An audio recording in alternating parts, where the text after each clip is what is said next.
Eu não sei quantas vezes você foi pego sem um determinado documento em mãos, documento que falava ou estava registrado ali, escrita a sua filiação, o ano que você nasceu, e você usou do argumento verbal para dar informações totalmente capacitado para dá-las, tendo em vista que elas são tão claras. E eu não sei quantas vezes eu presenciei isso recentemente, alguém que, desejando ser atendido, por algum motivo tinha esquecido sua carteira do plano de saúde, e a pessoa dizia, mas eu posso ser atendido aqui, eu tenho meu plano. Infelizmente, aquele argumento, eu via que existia uma sinceridade no olhar, pelo menos, daquela enferma que estava ali no balcão para ser atendida, mas enfim, é terrível, você saber que está falando a verdade, você ter autoridade para dizer, de fato, o nome do meu pai é Roberto Fernandes Correia, no meu caso, não, meu RG é tal, meu CPF é tal número, e alguma pessoa dizer, não, mas eu preciso identificar isso, para daí logo em seguida poder ver que é verdade. Jesus teve que passar pelo mesmo constrangimento, ter que defender sua divindade, ter que defender que de fato era o Messias, que toda aquela expectativa do Antigo Testamento, onde Moisés, Isaías, Jeremias e tantos outros profetas, sendo eles grandes ou pequenos, homens e mulheres, que sempre apontaram para a cruz, Jesus se viu muitas vezes no constrangimento de usar argumentações firmes, claras, verdadeiras, mas que não eram necessárias, que não eram, aliás, eficazes para que o povo acreditasse. Mas a autoridade de Jesus, quando ele fala no final do livro de Mateus, toda autoridade me foi dada. Jesus de fato teve autoridade sobre os demônios, expulsou sempre que necessário, sempre que identificou, autoridade sobre o clima, ele fez chover, mas ele também evitou que uma tempestade viesse colocar em risco um barco que estava em alto mar. Jesus teve autoridade sobre os profetas, ele tem autoridade sobre os anjos, e Jesus também tem autoridade sobre as enfermidades, as doenças. E cada evangelista, seja ele Mateus, Marcos, Lucas ou João, eles retrataram, e assim nós temos esse apurado tão belo, tão maravilhoso, que a Bíblia registra sobre a autoridade de Jesus. E hoje nós iremos meditar um pouco sobre o poder que Jesus tem diante da enfermidade, o poder de Jesus sobre a doença. Amém? Você crê nisso? Que Jesus tem poder, tem autoridade sobre a enfermidade, sobre a doença? E nós aqui entramos em um leque muito profundo e vasto, tendo em vista que essa enfermidade, ora, pode ser física, mas também pode ser existencial, mas também pode ser emocional, psíquica, várias enfermidades que nos cercam hoje. Meus amados irmãos, eu quero lhe convidar a abrir agora a sua Bíblia, no Evangelho de Lucas, capítulo 8, a partir do versículo 40. Quando Jesus voltou, uma multidão o recebeu com alegria, pois todos o esperavam. Então um homem chamado Jairo, dirigente da sinagoga, veio e prostou-se aos pés de Jesus, implorando-lhe que fosse à sua casa, porque sua única filha, de cerca de 12 anos, estava morta. Estando Jesus a caminho, a multidão o comprimia, e estava ali certa mulher que havia 12 anos, vinha sofrendo de hemorragia, e gastara tudo o que tinha com os médicos, mas ninguém pudera curá-la. Ela chegou por trás dele, de Jesus, tocou na borda de seu manto, e imediatamente cessou sua hemorragia. Quem tocou em mim? Perguntou Jesus. Como todos negassem, Pedro disse, mestre, a multidão se aglomera e te comprime, dando a entender que deveria ter sido alguma coisa sem muito planejamento, ocasional. Mas Jesus disse, alguém tocou em mim, eu sei que de mim saiu poder. Então a mulher, vendo que não conseguiria passar despercebida, veio tremendo e prostou-se aos seus pés. Na presença de todo o povo, contou porque tinha tocado nele, e como fora instantaneamente curada.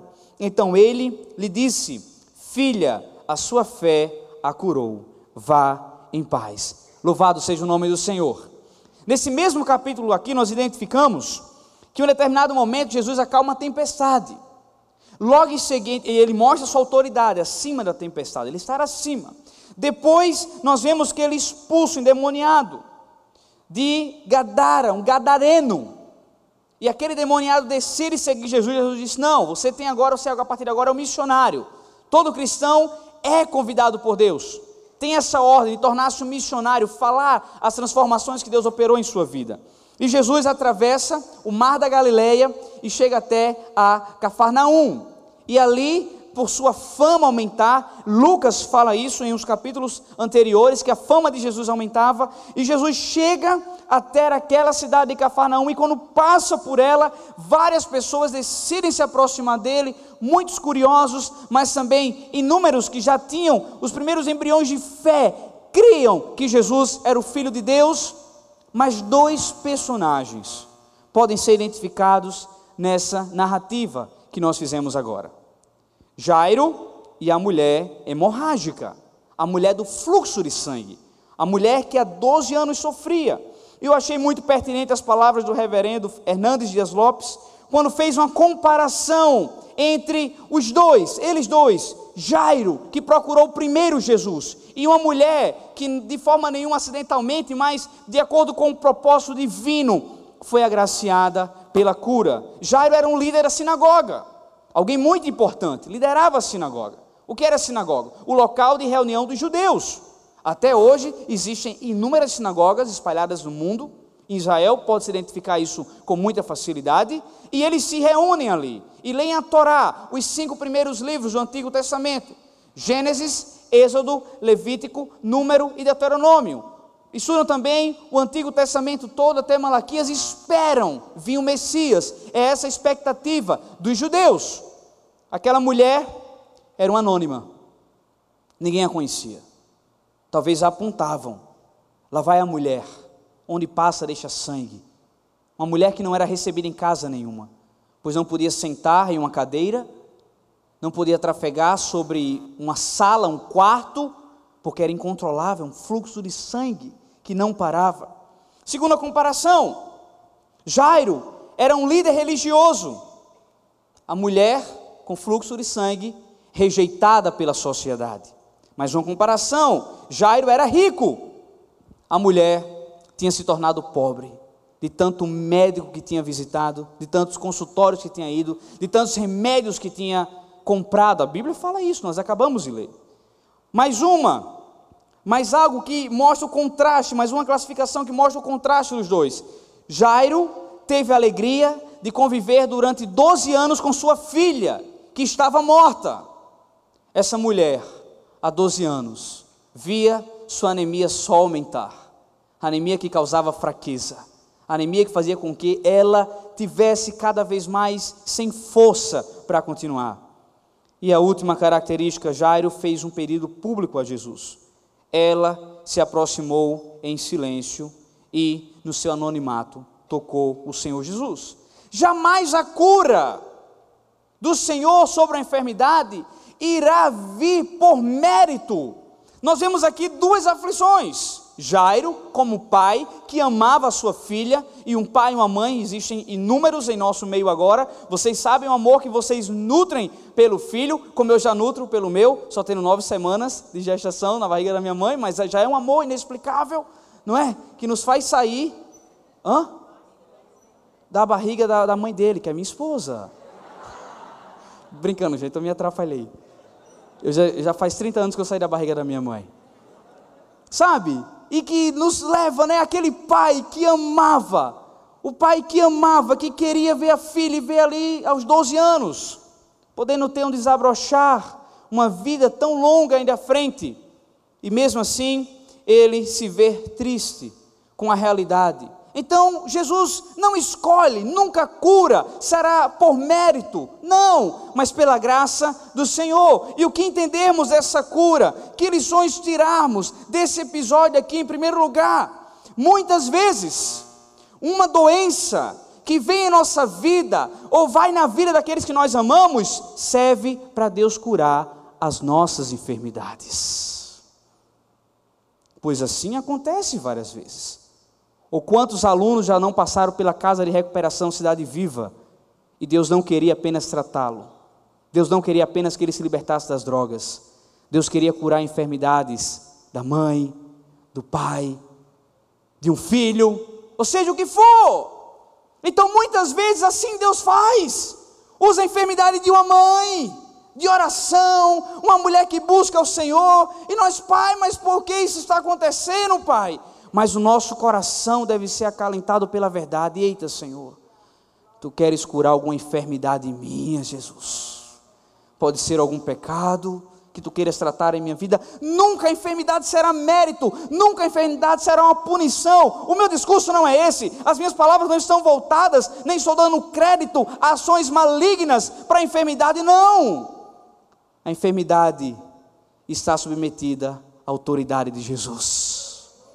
Então, se ela aparece, o Deus da saúde, o Deus da vida permitiu, para assim fazer coisas maravilhosas. Jesus estava indo para a casa de Jairo. Ele ia curar quem aqui, queridos? Ele ia salvar quem? Ele ia ressuscitar quem? A filha de Jairo, que estava muito enferma, muito doente, não tinha sido programada, pelo menos aos olhos humanos, divinos, com certeza. Deus já sabia de tudo. Jesus sabia do encontro. Por isso que ele passou por Cafarnaum. Eu preciso passar por ali. E assim aconteceu. E eu pergunto a você, quem você ama que está enfrentando alguma doença? Eu posso declarar com a autoridade do Espírito Santo, pois assim Ele me orienta. O Senhor quer curar alguma enfermidade tua. O Senhor quer provar a tua fé. O Senhor quer ver se você o ama mesmo. Porque se nós entrarmos no mérito, o que irá invadir o nosso coração? Mas Senhor, eu vou me revoltar, eu não vou aceitar, porque ele está doente, ela está doente, ou até nós mesmos. Senhor, mas eu, Pai, já faço tudo que te agrada, vou à igreja, leio a Bíblia quando posso, dou esmola a quem olha o carro, ou qualquer outra coisa, quando na verdade, doença não é questão de mérito, não é quem merece, mas sim Deus, na sua soberania, e mesmo também como um ato de decadência, mostrando a nossa limitação, o quanto somos vulneráveis. Existem pessoas que adoecem através de uma carga genética muito grande, e tantos outros que não há explicação pela medicina, mas revela o quanto nós somos frágeis, limitados, e como a palavra do apóstolo Tiago cumpre-se, nós somos como uma neblina, que está ali, não nos permitindo olhar a 5 metros da nossa frente, e logo em seguida desaparece. Uma vela acesa, que com tão pouca facilidade, basta apenas um sopro, um vento, logo em seguida pode apagar. Deus permite doenças em nossas vidas, para curar enfermidades espirituais, emocionais ou físicas. Amém, igreja? Isso está entendido? O texto nos revela isso, mas caminhemos. Versículo 43. E estando a caminho, a multidão se comprimia, e estava ali certa mulher que havia 12 anos, vinha sofrendo de hemorragia, e gastara tudo o que tinha com os médicos, mas ninguém pudera curá-la. Ela chegou por trás dele, tocou na borda do seu manto, e imediatamente cessou sua hemorragia. Definitivamente, Jesus é a única fonte de cura. E eu quero dizer a você, que Jesus, em primeiro lugar, deseja curar o nosso caráter. Se o nosso caráter está enfermo, se o nosso caráter não agrada a Deus, se o nosso caráter é identificado como alguém frágil, alguém que não tem caráter, alguém enfermo, alguém debilitado, alguém que está sem força, está sem autoridade moral para dizer: meu filho, faça isso porque seu pai faz. Meu filho, busca a orientação da tua mãe, porque é assim que eu tenho vivido. Deus quer curar o nosso caráter, a nossa natureza, amém? Ele é a fonte de toda cura. Eram 12 anos de luta, 12 anos gastando dinheiro em consultas, 12 anos gastando dinheiro em remédios, medicamentos, médicos. Aquela mulher bateu em várias portas, ela procurou muitos caminhos, imagina os mais diversos possíveis. Ela não trabalhava, deveria ter alguma economia, alguma poupança, e foi tudo, sabe, gasto, ficou sem nada no final porque queria cura. Mas em um determinado momento da vida dela, ela percebeu que só existia um que podia curá-la, e gratuitamente ela foi até ele, porque assim acontece com meu Deus e com o teu Deus. É gratuitamente que nós vamos até ele, amém, igreja? Porque foi através da sua graça que ele se revelou a mim e a você. Somos frutos da graça, como o apóstolo Paulo fala, não mérito, não boas obras, não, isso acaba com a graça. Não esforço próprio para buscar o Senhor, não obras para alcançar a salvação, não, isso é uma agressão à graça. Mas uma vez, tendo sido alcançado pela graça do Senhor, eu amo obedecer ao meu Senhor, como gratidão por sua graça. Uma vez tendo sido alcançado pela graça do Senhor, quando outrora eu estava morto nos meus pecados e delitos, eu digo: Senhor, irei pagar o preço, irei lutar com o maior inimigo que tenho, e ele está dentro de mim, sou eu mesmo, porque a tua graça me sustenta e me leva adiante. Ela perdia sangue diariamente, ela estava dominada pela anemia e fraqueza. O sangue é o símbolo de vida, é como se ela estivesse morrendo aos poucos, é como ela não podia controlar aquela enfermidade, é como se a vida fosse se esvaziando e ela morresse dia a dia, pouco a pouco. Imagina, você sem força, meu Deus, qual médico irei buscar? Vai perguntar à vizinha: mulher, tu está se tratando com quem? Me mostra um médico bom aí. Vai conversar com um primo, com um irmão, sabe, procura dicas, procura as orientações. Mas teve uma hora que ela disse: é o quê? Jesus Cristo de Nazaré irá passar aqui por Cafarnaum? E tendo mesmo uma quantidade tão mínima de força, mas regada por muita convicção, ela vai ao encontro da fonte de cura e o toca. E o toca. Talvez existam pessoas fracas em nosso meio. A fraqueza decorrente da espera, que é terrível, é terrível. Nós não gostamos de esperar. Nós temos dificuldade para obedecer. Isso é o nosso DNA do Éden, que nós herdamos do Éden, do pecado, o homem caído, sabe? Somos impacientes por natureza, mas nós precisamos utilizar a pouca força que nós temos, porque de fato somos fracos, mas há um Deus forte, há um Espírito que nos fortalece, há um Espírito que clama em nosso coração, há um Espírito Santo que nos leva adiante e nos faz chegarmos até a fonte de cura, amém, igreja? Não por nossa força, eu sou fraco, mas o Espírito Santo que vive dentro de mim é uma fonte de força, que me levanta, que me fortalece, que não cansa dos meus recomeços. Receba essa palavra profética para a tua vida. O teu Espírito Santo, o teu Deus, não cansa dos teus recomeços, ao contrário de nós, que contamos em nosso coração, quantas vezes tenho que perdoar aquela pessoa, já errou comigo 2 vezes, 3 vezes, não é assim com o nosso Deus. Ele não se cansa do nosso recomeço. Louvado seja o nome do Senhor.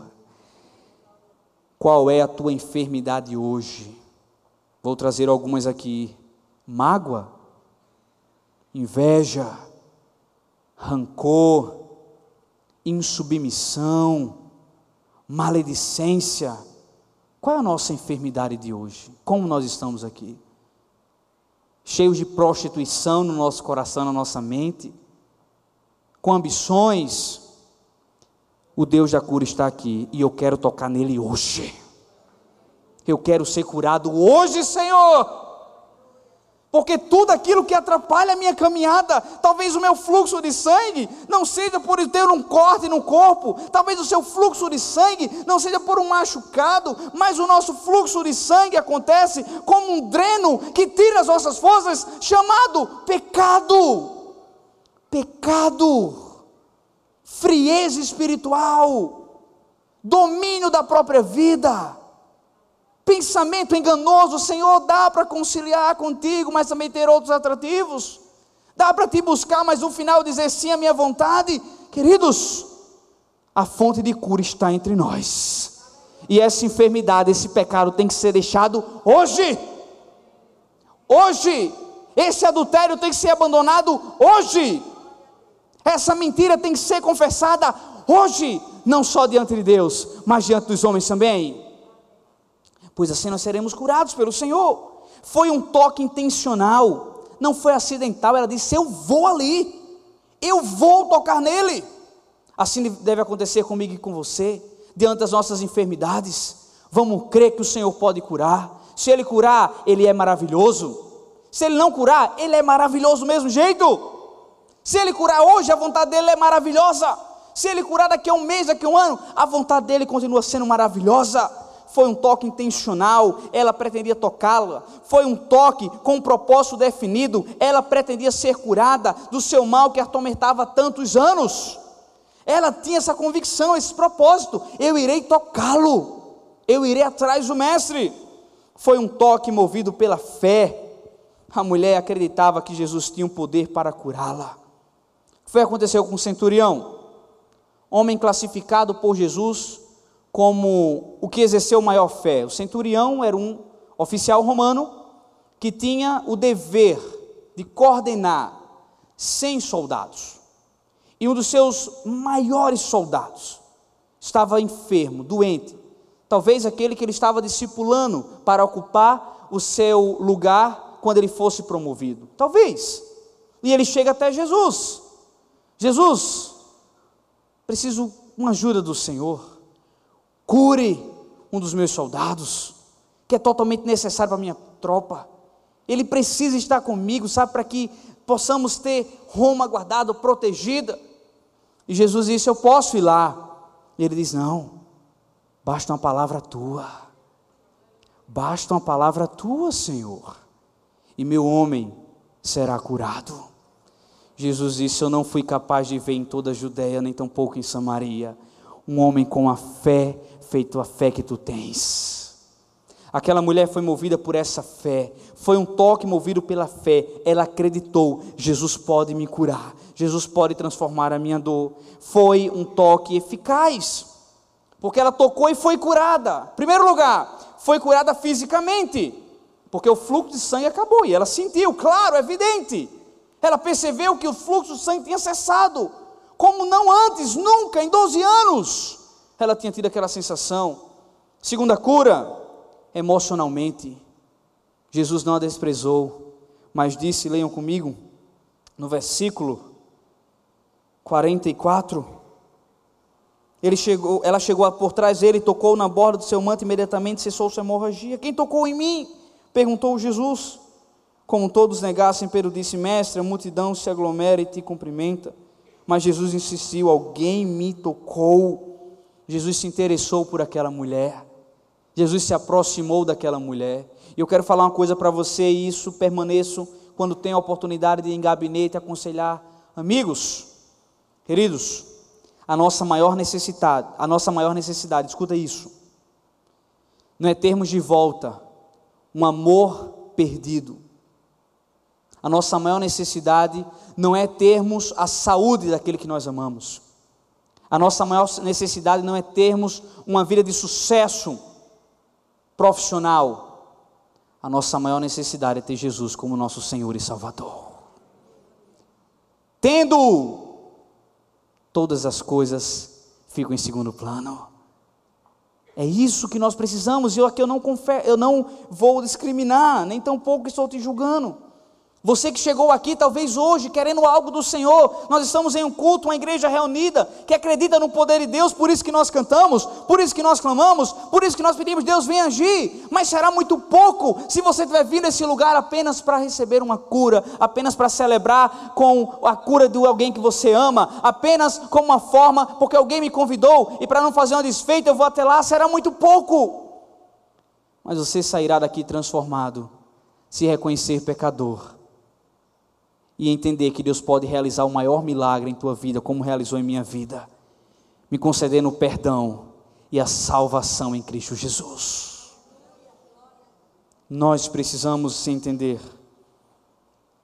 Jesus disse: a tua fé te salvou. Nossa maior enfermidade chama-se pecado. E o maior milagre que o homem pode receber, o homem, o ser humano, não o gênero, homem e mulher, certamente é a salvação. Aí no versículo 45 e 47, Jesus mais uma vez diz: alguém me tocou, eu quero conhecer quem me tocou. O que isso significa?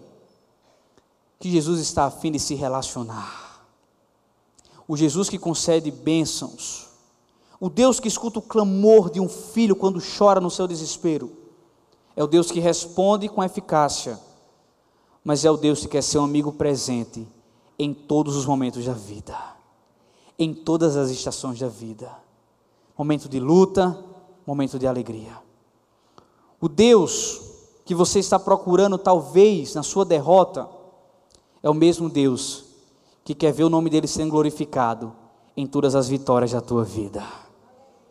Nós precisamos mudar esse caminhar errôneo das nossas orações serem mais fervorosas quando tudo está mal, dos nossos jejuns serem mais presentes quando nós estamos enfrentando uma grande crise, das nossas vigílias serem costumeiras quando nós estamos desesperados por algo, que seja, que assim façamos, mas que também diante da gratidão, diante do que Deus tem feito, diante da cura, diante dos livramentos do Senhor, possamos declarar: Senhor, estando bem ou estando mal, estando diante de uma derrota, ou levantando o maior troféu que eu possa ter como sucesso do meu trabalho, da minha vida acadêmica, dos meus relacionamentos, em todo momento eu terei o Senhor como meu Pai, como meu amigo, como aquele que celebra comigo, que chora comigo e está do meu lado para sempre.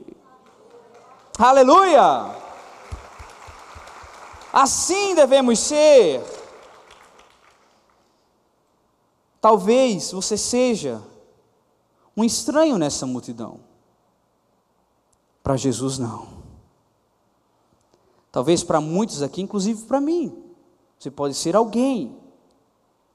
Para Jesus não. Para Jesus você é alguém muito precioso. Para Jesus você é um ser que Ele se interessa. Por isso a cruz está vazia. Por tanto se interessar por mim e por você, Ele morreu na cruz para nos salvar. Hoje, diante dos 7 bilhões de pessoas que vivem no mundo, nunca o planeta Terra tinha alcançado um número tão alto de habitantes. A solidão ainda é uma forma, um meio que traz o óbito. Eu tive com o Jamile viajando há alguns anos. Eu estava enfrentando um frio muito grande em Chicago e fui informado que naquele inverno, estava eu acho que quase no final do inverno, mas ainda fazia 3 abaixo de 0. Eu fui informado que a vizinha do lado tinha falecido há poucas semanas. Muito frio. Nós sabemos que as nevascas quando vêm, nossa, não dá para andar de carro. Michael sabe disso muito bem como norte-americano. Sabe que é impossível se locomover. Infelizmente, os filhos daquela mulher, os netos, talvez os sobrinhos, pensando no aconchego do seu lar, próximo à lareira para lhe aquecer, não lembrou de ligar, de visitar, de se comunicar com aquela mulher. E infelizmente, a causa da morte foi a solidão. Mas eu não preciso ir tão longe. Quantos nesse auditório aqui, com centenas de pessoas, estão se sentindo só? Quantas mulheres casadas, dormindo ao lado do seu marido, sentem-se só?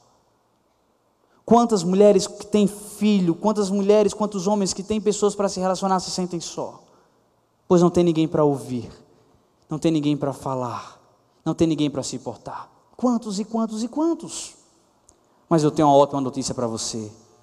Com Jesus não há espaço para solidão. Não há de forma nenhuma, porque Ele é um amigo sempre presente. E por fim, meus irmãos, diante de tantas lições belas que nós obtemos aqui nesse texto, do Evangelho de Lucas, nos deparamos com as palavras finais de Jesus, depois de se interessar em saber quem era a mulher. 47, só como forma inicial para finalizarmos o 48, leiam comigo. Então, a mulher, vendo que não conseguiria passar despercebida, veio tremendo e prostrou-se aos seus pés. Na presença de todo o povo, contou porque tinha tocado nele e como fora instantaneamente curada. Então, Jesus lhe disse: filha, a sua fé a curou. Vá em paz. Vá em paz. Só existe um que pode nos conceder a paz, e ele tem o honroso título de príncipe da paz. A paz que Jesus nos dá não é circunstancial, pois um trânsito tira a nossa paz. Uma consulta à sua conta tira a sua paz. Um cartão de crédito tira a sua paz. O desemprego tira a sua paz. Uma fila de banco tira a nossa paz. Até mesmo quando não pega 3G naquele banco. E você podia estar se divertindo no Instagram e outras coisas, mas não vê nada. Coisas tiram a nossa paz. Mas porque essa paz de Jesus, ela é garantida e permanente. Porque ela não é circunstancial, ela é existencial. Se Ele mora dentro de mim, se Ele vive dentro de mim, logo eu tenho paz. Amém, meus irmãos? A paz de Jesus. E eu quero te falar uma coisa. Jesus se despede daquela mulher com essa promessa. Mas o mesmo Jesus está aqui hoje à noite. E sabe quantos chegaram enfermos a esse lugar. Quantos chegaram com seus corações arrasados. Tanto, mais uma decepção, mais uma frustração, mais um desengano. Mas Deus tem uma ordem, tem um comando para mim e para você. Vão em paz. Vão em paz. Receba em nome de Jesus. Receba essa palavra profética. Vá em paz. Em paz que, na paz que nos faz entender que Ele está no controle de todas as coisas. Na paz que nos faz entender que o Senhor é sim poderoso e tem autoridade sobre tudo. A paz que vem de forma visível através da nossa obediência. Talvez alguns entraram aqui com medo, angústias, ou qualquer outra hemorragia existencial. Formas que estão tirando a tua força. Mas agora podemos, daqui a alguns instantes, voltar para os nossos lares, para a nossa vida real, já que estamos um pouco em uma vida gloriosa aqui, se esquecendo um pouco dos problemas e ouvindo a voz de Deus. Podemos sair desse lugar com a paz de Cristo. Que essa paz esteja em nosso coração. Em nome de Jesus, amém.